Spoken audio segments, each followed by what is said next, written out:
Hola a todos y bienvenidos a Un Café en el CPP, un espacio en el Colegio de Periodistas en el que hablamos sobre la comunicación y su papel en la sociedad. Yo soy Ana Culquicóndor y el día de hoy nos acompaña Tomás Saavedra Choquehuanca, periodista con más de 5 décadas de trayectoria. Inició su carrera en el diario El Tiempo y posteriormente desarrolló un largo trabajo en comunicación institucional en entidades como la Municipalidad de Castilla, la EPC Grau y el Gobierno Regional de Piura. En especial, en esta institución trabajó más de 2 décadas en la Oficina de Imagen Institucional. En esta entrevista conversaremos sobre el rol de la comunicación institucional en los gobiernos regionales y la relación entre las oficinas de prensa del Estado y los medios de comunicación. Buenas tardes, Tomás. Es un placer tenerte el día de hoy aquí. ¿Cómo te sientes de estar nuevamente en el Colegio de Periodistas de Piura? Gracias, Ana. Gracias a los colegas periodistas, integrantes del Colegio de Periodistas del Perú, Consejo Regional de Piura. Un placer y la verdad que con mucha nostalgia de volver a este espacio que, dígase de paso, era un espacio que por muchos años estuvo en manos privadas y que con mucho esfuerzo, con mucha paciencia logramos recuperarlo para que funcionara acá por el local de la institución que agrupa a todos los periodistas de la región. Cabe recalcar que Tomás no solo tiene una larga trayectoria en prensa y como periodista, sino que también es uno de los cofundadores de este colegio de periodistas. Me gustaría iniciar esta entrevista hablándonos sobre tu trayectoria de redactor en Diario El Tiempo y cómo fue ese paso a trabajar en las oficinas de comunicación institucional dentro del Estado. Desde esta doble experiencia que tuviste, ¿cómo cambia la mirada del periodista cuando pasa al lado institucional? Bien, mira, me inicié en el diario El Tiempo como redactor. Recuerdo que mi primera entrevista fue en el año 1973 y era la época de la Junta Militar de Gobierno, ¿no? Entonces mi primera entrevista fue a un premier de la República, General Montagne, en la cooperativa, en el tiempo de la cooperativa Biduque, ¿no?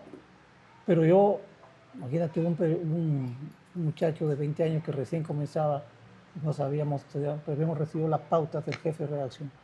Lo primero que nos dijeron, usted vaya, escuche y no pregunte. ¿Por qué? Porque gracias a Dios tenía a mi alrededor, junto a mí había periodistas de notable trayectoria, gente de mucha experiencia, y entonces ellos eran los que llevaban el compás de las preguntas y uno, tú, como te estás iniciando, lógicamente tienes que aprender de los que más saben, ¿no? Entonces, al retornar a la redacción, hice mi nota, se la pasé a un periodista recuerdo, que también fue decano del Colegio de Periodistas, el extinto Luciano Castillo Elías, que también trabajaba en El Tiempo. Él la corrigió y le dio pase al jefe de redacción. Te comento que los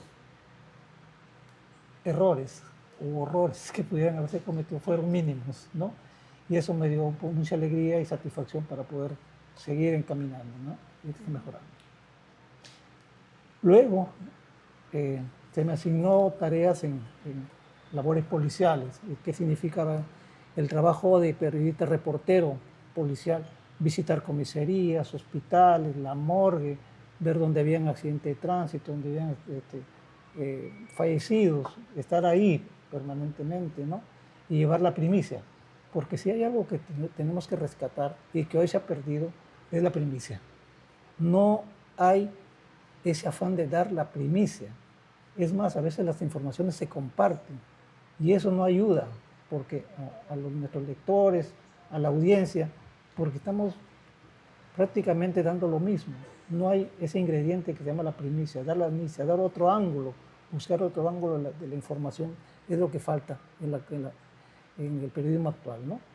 Y se puede llegar de distintas maneras, se puede buscar, y eso sí, en ese tiempo la competencia era fuerte. Habían 3 medios de comunicación escritos, la industria, el diario Correo y el diario El Tiempo, ¿no? Correo en algún momento tuvo también una edición vespertina, ¿no? Se llamó La Tarde, y bueno, pues la competencia era fuerte, entonces en ese espacio es que competíamos quienes hacíamos periodismo. Claro, y en ese escenario, ¿no?, que exigía inmediatez, como usted lo menciona, se inicia en el diario El Tiempo, había bastante competencia. Luego usted decide pasar a la comunicación institucional. ¿Cómo es ese cambio, ¿no? De quizás eh, poder tener la libertad de escribir sobre ciertos temas y pasar ahora a estar bajo una institución? Bueno, primero también tenía que decirte que nosotros se nos formaba para ser un periodismo integral. O sea, no solamente el hecho de ser periodista policial te quedabas ahí, ¿no? Estabas haciendo policiales un mes, 2 meses, 3 meses, como puede estar medio año, luego pasabas a hacer periodismo agrícola, investigar en el campo, ver cómo eran los problemas, conversar con los campesinos, ver lo que significaba una campaña agrícola. Podías ir haciendo también trabajo judicial, visitar la Corte Superior, ver las audiencias, ver las denuncias, cómo iban los procesos judiciales, de tal manera que te vas enriqueciendo, de tal manera que te vas formando como periodista, ¿no? Haciendo periodismo integral. A partir de eso, y cuando ya el diario, El Tiempo, tuvo que cambiar su faceta, ¿no? Entró a un modernismo, ¿no? Eh, dejamos esta casa periodística y pasamos a hacer un trabajo ya institucional. Tuve la oportunidad de trabajar 3 años en la Municipalidad de Castilla, ¿no? Con el extinto alcalde Alberto Takamura, ¿no? Haciendo trabajo en la Oficina de Relaciones Públicas, porque así se llamaba en aquel entonces, la Oficina de Relaciones Públicas. También un trabajo con la vecindad, con los asentamientos humanos, un nexo con las autoridades, y bueno, pues otra experiencia ya del vecino, del buen vecino, acompañar a los regidores, a los alcaldes, recoger las inquietudes de los vecinos, buscar ser puente entre el vecino y las autoridades municipales elegidas, ¿no? Claro. Y desde su experiencia trabajando para el gobierno regional de Piura, ¿cuál debería ser el rol verdadero de una oficina de comunicación institucional, de imagen, ¿no? De una entidad pública? Mira, en el gobierno regional yo entré a trabajar en el año 2000 cuando era CETAR, ¿no? Consejo Transitorio de Administración Regional, que luego se constituyeron en los gobiernos regionales, ¿no? Antes de eso, pues también tenía otra historia, Orden Norte, etcétera. Entonces, en ese tiempo como CETAR existía la Oficina de Relaciones Públicas. Ya cuando se crean los gobiernos regionales, se crean también las oficinas de imagen institucional, ¿no? Las funciones de cada oficina, ¿no? Dentro de una institución, tanto sea municipal o regional, están previstas en los órganos de gobierno. ¿Eso qué significa? Por ejemplo, el ROF, el rol ¿no? Reglamento de Organización y Funciones, ¿no? El CAP, el Cuadro de Asignación de Personal, y toda una serie de normas que regulan el trabajo. Y en el caso específico de la Oficina de Imagen Institucional, es una oficina de coordinación con la alta dirección, con las distintas oficinas, gerencias y direcciones regionales, ¿no? De coordinación. Pero muchas veces se equivoca y las oficinas de imagen institucional se convierte en voceros de la alta dirección solamente, o del presidente o del alcalde, y se olvida, ¿no? Que detrás de estas funciones está el trabajo articulado con todas las otras gerencias, con las direcciones, con el Consejo Regional, ¿no? Con las direcciones regionales, ¿no? Y sin dejar de lado, lógicamente, la razón de ser de estas autoridades, que es el pueblo que los ha elegido, ¿no? O sea, a la comunidad no se le puede dejar de lado. Son los principales actores de una buena gobernabilidad, de un buen trabajo, tanto de autoridades regionales como municipales. ¿Por qué? Porque a ellos no debemos, a ellos se debe, como servidores públicos, no debemos a ellos. Entonces, usted diría que un buen comunicador no institucional no es quien defiende, digamos, a la autoridad de turno, sino a la institución en sí. Claro, porque las autoridades pasan, la institución queda.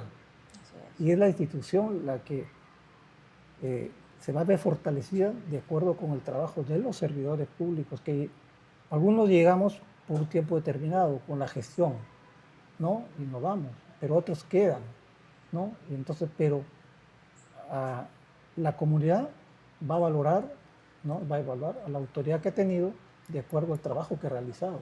de cómo se ha comportado frente al elector, el que le dio el voto, al que no le dio el voto, porque de una vez que es elegido, se convierte ya en autoridad, en gobernante de todos los electores, no solamente de aquellos que le dieron el voto para llegar a donde está. Uno de los cuestionamientos frecuentes que se hace a las instituciones públicas es la dificultad para acceder a la información.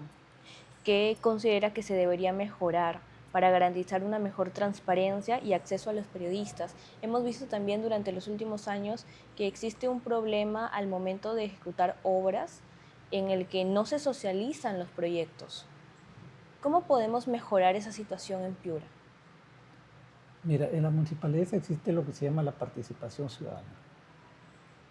Y es ahí donde los actores principales tienen que hacer efecto multiplicador de cada uno.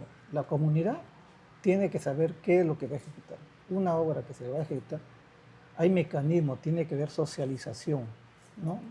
Lo que pasa es que hay tantos intereses particulares, ¿no?, que priman por encima del bien común. Entonces, resulta injustificable, ¿no?, que una obra que se ejecuta, los vecinos no sepan, que de repente llega la maquinaria a demoler cosas, etcétera, y los vecinos recién se enteran. Entonces, eso, ¿no?, ya tiene un trasfondo, y eso es lo que hay que evitar. Ahora, el rol del comunicador ahí es saber también y estar en contacto permanente con los órganos, ¿no?, de decisión, ¿no? ¿Para qué? Para plantear ahí mecanismos de difusión, mecanismos de comunicación, mecanismos de acercamiento con la población. Pero lamentablemente muchas veces el comunicador, por más esfuerzo que haga, por más propuestas que tenga, si no encuentra el respaldo de su jefe inmediato o del titular del pliego, es poco lo que puede hacer. De ahí que vienen estos problemas, ¿no? Y entonces, cuando estalla el problema, buscan al comunicador porque vaya a apagar el incendio, creyendo que es un bombero, ¿no? No es así, no es así. Entonces, una buena práctica de comunicación es anteponerse a los hechos, ¿no?, que la población esté debidamente informada, ¿no?, de lo que va a ejecutar su autoridad, de lo que va a ejecutar su municipio, su gobierno regional en su comunidad, ¿no? Y en ese sentido, el comunicador tiene que hacerse valer, tiene que valorarse también como profesional, ¿no? Lógicamente que muchas veces uno cuida el puesto o la remuneración, que a veces no, pero de todas maneras es un profesional que va a caer parado, ¿no?, bien, donde fuera. ¿Por qué? Porque hace respetar su criterio como profesional. Y en línea con esa pregunta, a veces confundimos, ¿no?, que la comunicación institucional es una especie de promoción política de las autoridades. ¿Dónde debería estar el límite entre informar sobre la gestión, ¿no?, de una autoridad pública y hacer propaganda? Mira, la autoridad, los funcionarios, los regidores, el presidente del gobierno regional, ¿no?, consejeros, una vez que llegan a ser autoridad, automáticamente el proceso electoral quedó de lado. Ya son gobernantes de todo un electorado, ¿no?, difuso, diverso, ¿no?, y tiene que someterse al plan de gobierno. De tal manera, ¿por qué? Porque para eso existen las oficinas de planificación, para eso tienen equipos de trabajo que están permanentemente viendo la planificación regional, la planificación municipal, ¿no? De tal manera que tampoco se puede ver de que una autoridad llegue a imponer obras nuevas que no se ajustan, que de repente no tienen presupuesto o que de repente no tienen expedientes técnicos, y es ahí donde viene el problema, porque se llaman a los amigos, se llama al financista de la campaña para que ejecuten obras, para que elaboren proyectos mal elaborados, y ahí surge después el problema de la ejecución, ¿no?, que viene paralizaciones de obra, expedientes mal ejecutados, mal elaborados, falta de supervisión, ¿no? Muchas de estas paralizaciones, ¿no?, generadas muchas veces a propósito para poder ir alargando y tener mayores ventajas económicas. ¿no? Y la gente del pueblo finalmente se da cuenta de esas cosas. Por supuesto, pero lamentablemente la voz del pueblo no encuentra eco en otras autoridades como son Ministerio Público. Se ha perdido, ¿no? Se ha perdido, yo digo con criterio, con fundamento, porque tuve la oportunidad de trabajar muchos años en hacer periodismo judicial. Antiguamente el fiscal actuaba de oficio y el medio de comunicación, el periodismo, jugaba papel importante. Una denuncia periodística, automáticamente la acogía el fiscal de turno y hacía la investigación de oficio o la denuncia de oficio. Y luego se encontraban elementos probatorios, pasaba al juez correspondiente. Eso se ha perdido ahora, se ha perdido, ¿no? Ya no hay, ya los fiscales no actúan de oficio, o de repente pocos son los que actúan así. Bueno, usted ha visto, como mencionaba, la evolución de la comunicación institucional a través de los años, desde los años 90 hasta hoy, más o menos. ¿Cómo ha cambiado la forma en que los gobiernos regionales se comunican con la ciudadanía? ¿Cómo era ser antes un comunicador, comunicar, ¿no?, desde una institución? ¿Y cómo ve la diferencia entre la actualidad? Hoy, sobre todo, pues existen más herramientas tecnológicas como son las redes sociales, la inteligencia artificial. Pero ¿cómo era comunicar desde instituciones antes? Mira, tuve la oportunidad de conocer a unos comunicadores en la época de Ordenorte, ¿no? Que, por ejemplo, ellos salían al campo con su bocina, ya su motor, su bocina, y perifoneaban. Se valían de las emisoras populares para hacer difusión de lo que iba a llegar la autoridad, que lo que se iba a hacer, etc. Posteriormente, y también se valían de la publicidad, de los medios de comunicación escritos. Como te vuelvo a repetir, habían 4 medios de comunicación escritos. En provincias también habían quincenarios, las radios. Se optimizaban la radio se optimizaba, se aprovechaba al máximo. Posteriormente ya, con el correr de los tiempos, ya los medios de comunicación ya un poco que condicionan la difusión a la publicidad, ¿no? Y entonces ya ahí te entra la publicidad, ¿no?, a contratar espacios, ¿no?, en medios escritos o en la radio, en la televisión, ¿no? Ahora, ha dejado de lado esto, ahora estamos con las redes sociales, ¿no?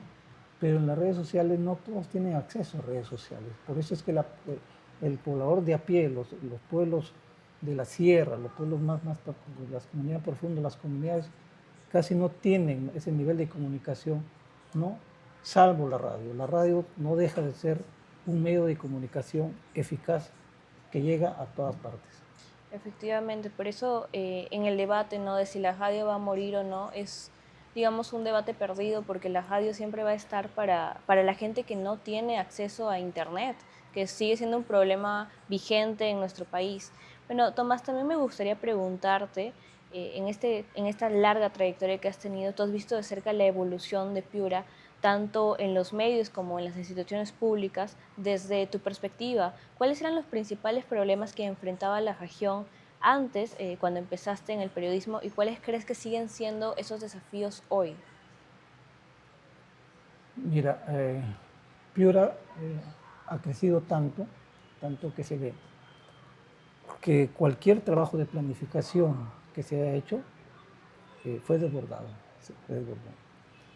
Y también aquí hay que reconocer que había una responsabilidad de las autoridades en no hacer cumplir, por ejemplo, el plan de ordenamiento urbano, ¿no? Los planes de ordenamiento urbano no se han respetado, de ahí que han surgido las invasiones, se ha permitido que se tomen, que haya posicionamiento en lugares inadecuados, que a la menor lluvia se inundan y luego tienen que entrar ya la autoridad de la municipalidad, en este caso el gobierno regional, no hace. No sé, los problemas siguen siendo los mismos. Siempre ha habido inseguridad, siempre ha habido falta de elementos policiales, siempre ha habido ambulantes, siempre ha habido. Porque ¿cómo nace el ambulante? El ambulante no nace porque el comerciante formal le da para que se gane el diario. Y es ahí como nace el ambulante.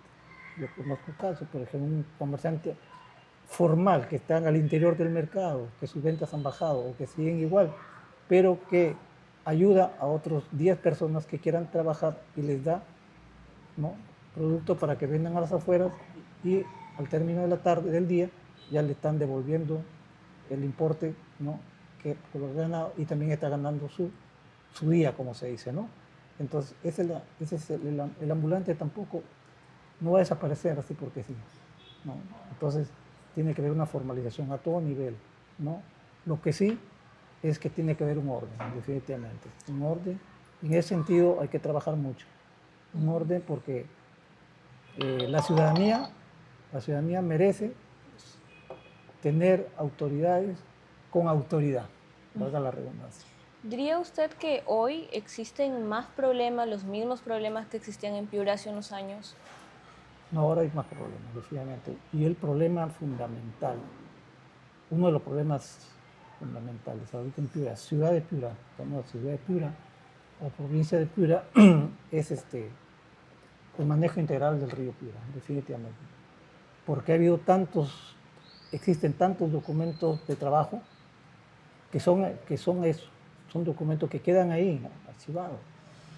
Antes de retirarme del gobierno regional, la Gerencia de Recursos Naturales y de Gestión del Medio Ambiente, en ese tiempo el ingeniero Ronald Richard Piriquén hizo un trabajo junto con un equipo de profesionales de recopilación de información sobre la cuenca del río Piura. ¿Ya? Se recogió toda la información que había trabajado, ¿no?, GIZ, que era la cooperación alemana, ¿no?, en la cual hablaba de la construcción de polders, una especie de reservorios pequeños a lo largo de la cuenca, también de la reforestación de la parte alta. Estamos hablando más o menos del año 2018, 2017, ¿no? Se hicieron más de 100 conferencias a municipalidades, a colegios profesionales, ¿no?, a todo aquel que requería. Y se presentó el plan de trabajo a la gobernación. Y ahí quedó. Y ahí están las consecuencias. Claro. Defensas mal hechas, ¿no? No se respetó la franja por no chocar con una empresa privada que la utiliza de cochera, y ahí está.